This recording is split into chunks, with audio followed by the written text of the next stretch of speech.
Hey guys, my name is Airdraken, and today I'm gonna go through my HUD. A lot of people have been asking. My HUD's quite complicated, and they've been asking, what kind of HUD do you use, Tom? And so I'm gonna make a video for you guys, so you know exactly what's going on. First of all, we have our name, very useful just in case you change tables. You don't want to be looking at the wrong statistics for the wrong player, otherwise it can confuse you. Total number of hands, going to be very useful, because you don't want to be doing anything if you have a small sample size. The stats may mislead you if you only have like 30 hands on a player, so the more hands you have on someone, the better. And so, making a note of how many hands you have on a player is going to, tell you how likely that those stats are correct. Number of big blinds, just in case you're at that awkward big blind level and you can't figure it out. Next line, we have total VPIP, which is how often do they voluntarily put money into the pot.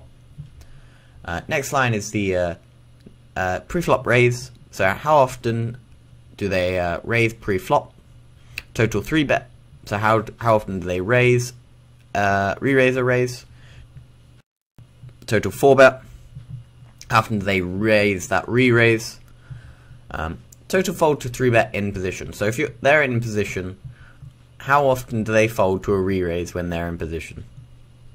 Total fold to 3-bet out of position, so same thing, but they're out of position.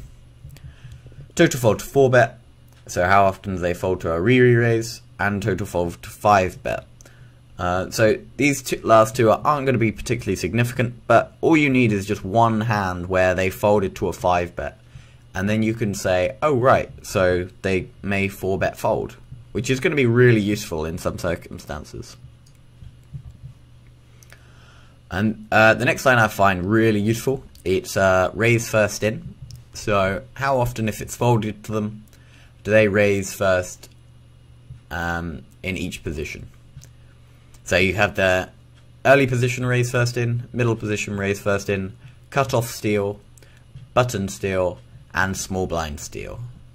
And these are going to be really useful for knowing what hands you want to defend, say in the big blind, or for what kind of hands you want to re-steal with. Because the more that they're opening, the more effective your re-steal is going to be. And then the last line, some post-flop stuff, which is going to be really important. We have our first one, which is flop c-bet, then flop fold to c-bet, so how often, if we bet, do they fold. Flop fold to donk bet, some players will play fit or fold versus a donk bet, some players will raise a donk bet liberally, and it's really useful to know how they play versus a donk bet. Skip flop c-bet and check fold out of position, so how often do they not c-bet a certain board, and they check to us and we bet and they fold. Same case scenario, but the other way around in this next line, flop bet versus miss c-bet. So how often, if we miss our c-bet, so we decide to check out of position, how often do they stab at the board. This is a turn bet versus missed flop c-bet out of position, so if we check back the flop, how often do they lead the turn. And finally, flop c-bet fold, so if they c-bet the flop, how often do they fold versus a raise. And that's my HUD, guys. So hope it's been helpful.